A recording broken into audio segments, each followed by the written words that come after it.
सातारा जिल्ह्यामधल्या जावली तालुक्यामधल्या सरताळे गावातला जवान कॉन्स्टेबल सूरज सर्जेराव मोहिते हे जम्मू काश्मीरमध्ये दहशतवाद्यांशी लढताना शहीद झालेत।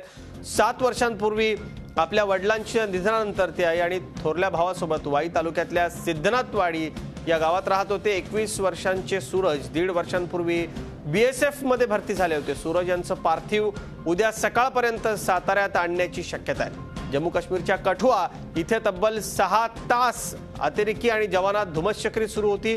या चकमकीत 2 अतिरेक्यांना ठार मारण्यात यश आलंय। मात्र या हल्ल्यात 3 जवान शहीद झालेत तर 9हून अधिक जवान जखमी झालेले आहेत। याची परंपरा आणि तीच परंपरा या शूर जवानांना कायम राखली आहे।